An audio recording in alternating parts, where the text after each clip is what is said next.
Now, I don't know how many people will see this particular live stream during the time that I am presenting this live stream, but I wanted to come on here to talk about an issue that I feel is of public importance.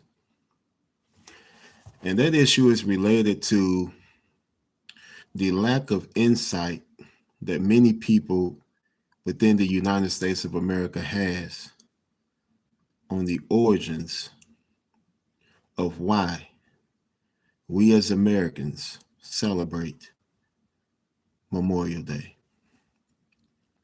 Now, I know that this live stream at the time that it's being conducted, Memorial Day is over for many people here in this country due to the difference of time zone. But nevertheless, I have decided to come here to convey the knowledge that I have in which members of the general public have not been made aware of. Many people forget that the reason why we celebrate Memorial Day is to honor all the soldiers who have fought and died during the course of active duty in the name of freedom, justice, and equality. The founding principles governing this nation. Unfortunately, because those in civil service here in America have violated on various occasions the civil, constitutional, and human rights of the American population, it has led me to ask the question as to why we, as individuals or as a collective unit, celebrate Memorial Day every year.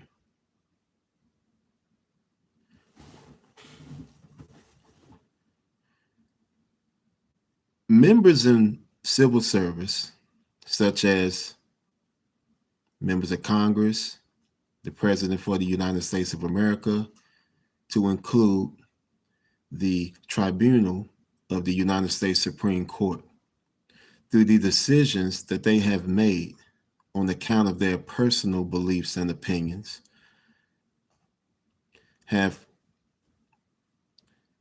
just trampled upon the Constitution when ignoring the very freedoms that we have in which the soldiers have fought for on a daily basis.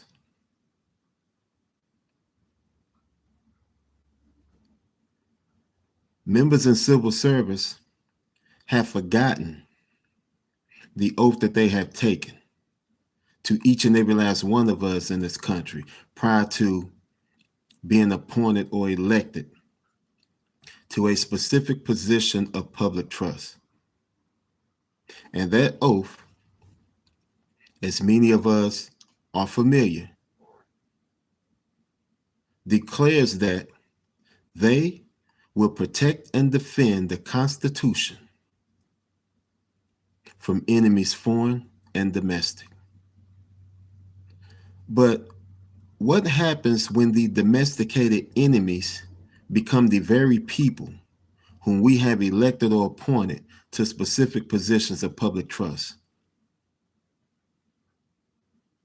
What are members of the armed forces doing to protect our freedoms under those circumstances?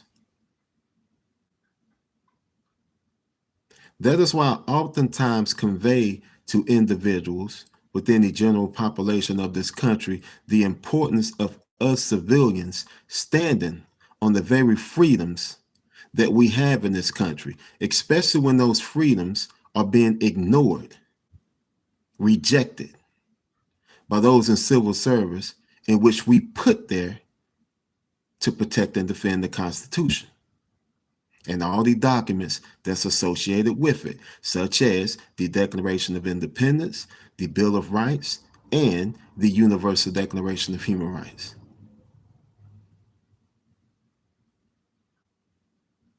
Our ancestors fought to establish this country or the principles governing this country.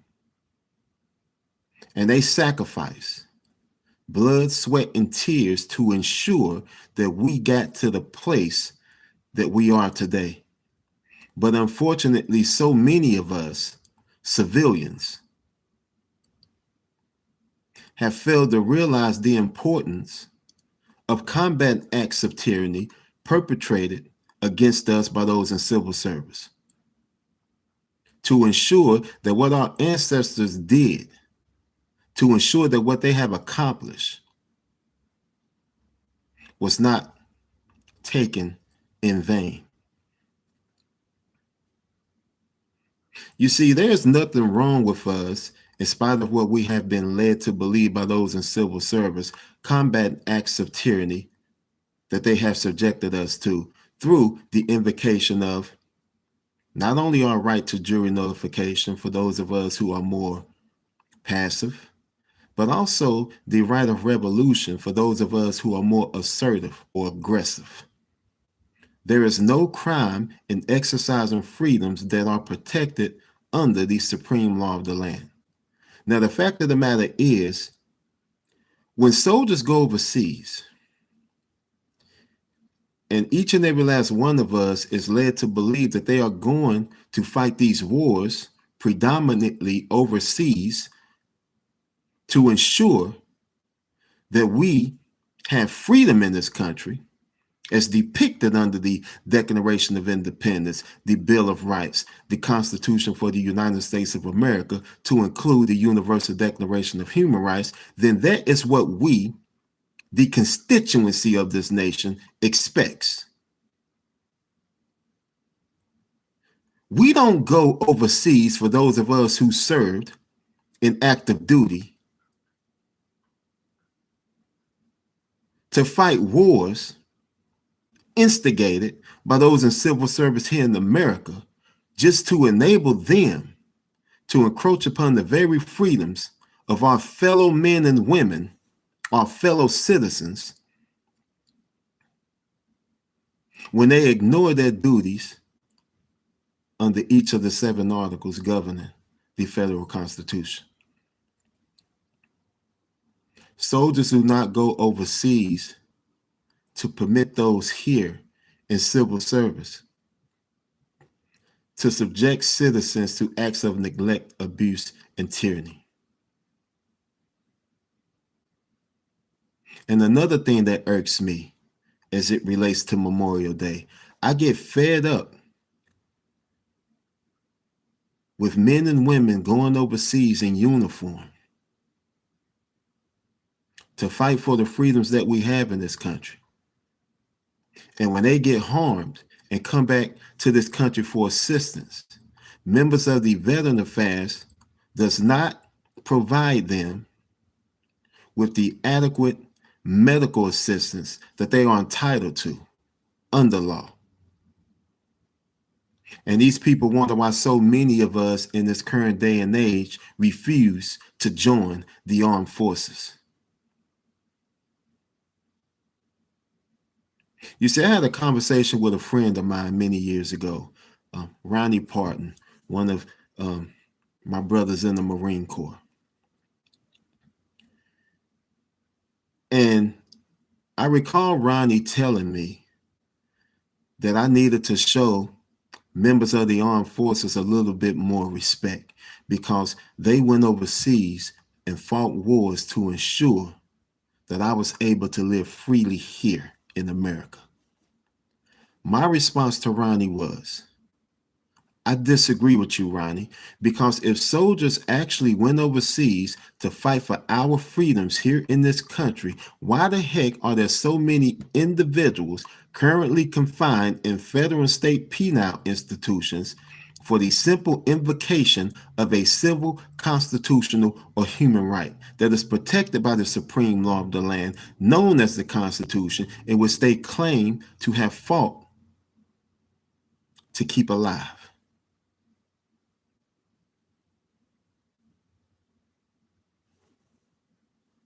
And I don't blame the soldiers per se.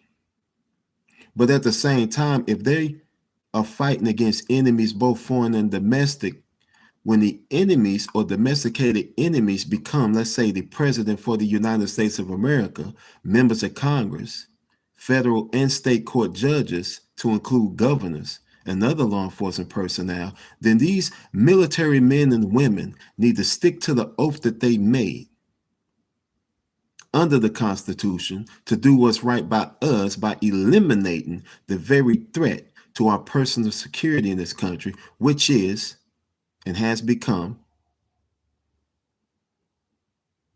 Donald Trump, for instance, amongst other members of the United States Congress, who has no qualms with creating statutory provisions that encroach upon the very freedoms in which we put them in positions of public trust to protect and defend.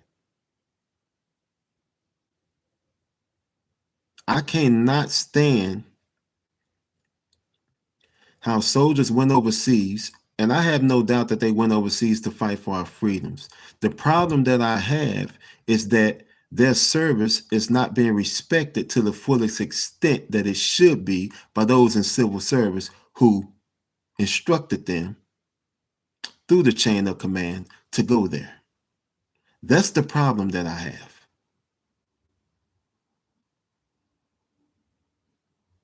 But that is the whole basis for us celebrate Memorial Day, to show respect to the fallen soldiers, to include those, in my view, still currently on active duty,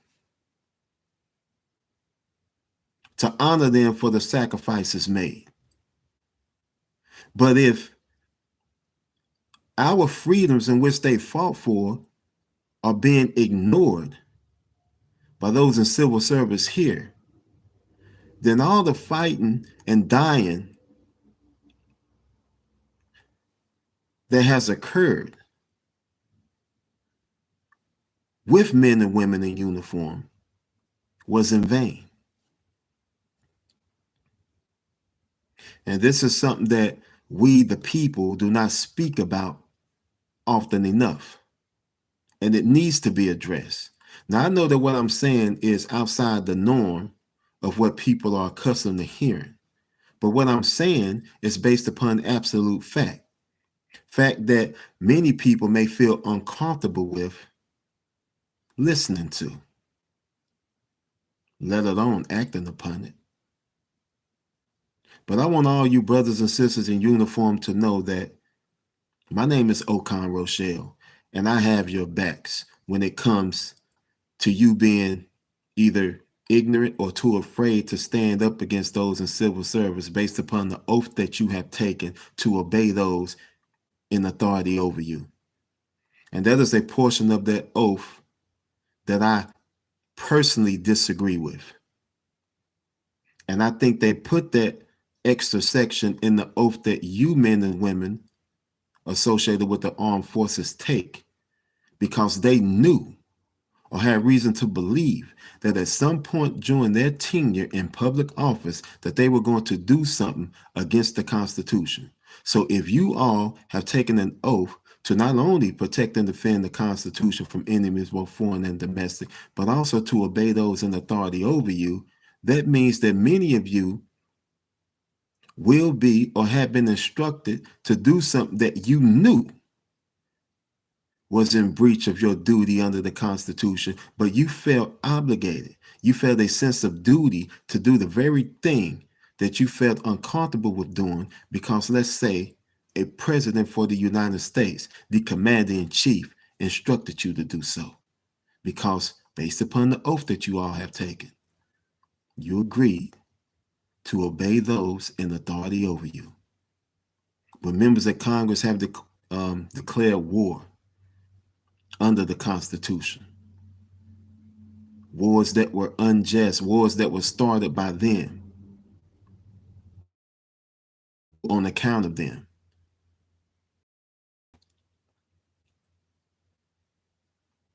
puts us in a precarious situation.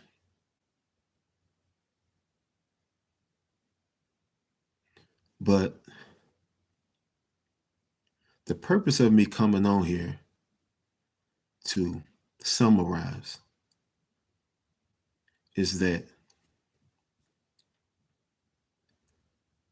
we cannot stand by as individuals and allow those in civil service to disregard all that those within the armed forces have done to ensure that the freedoms that we have were respected and protected in this country, by allowing those in civil service to disregard the supreme law of the land. When doing so, as we have seen, fulfills their personal, financial, business, political, and oftentimes spiritual interests or agendas. We cannot allow their actions to dictate or define what rights that we are allowed to exercise in this country, which has been dubbed home of the brave and land of the free.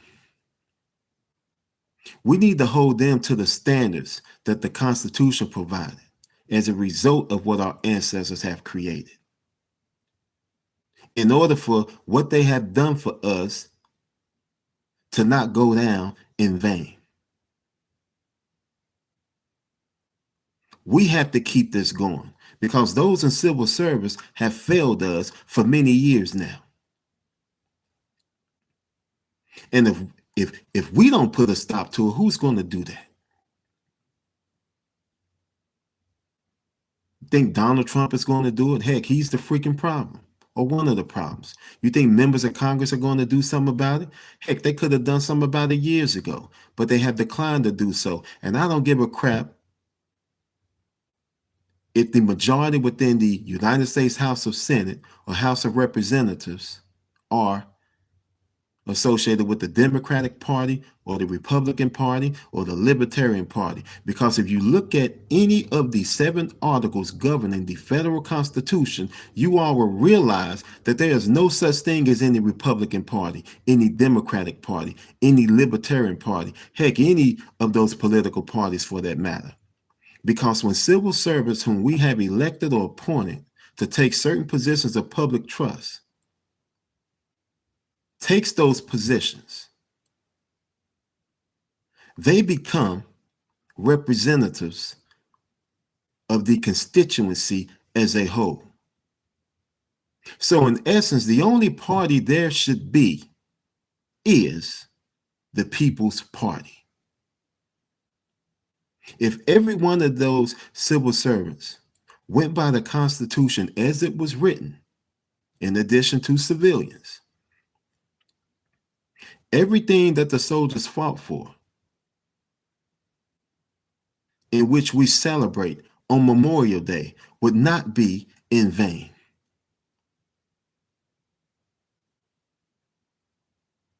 So we all have to wise up. Otherwise, we will perish.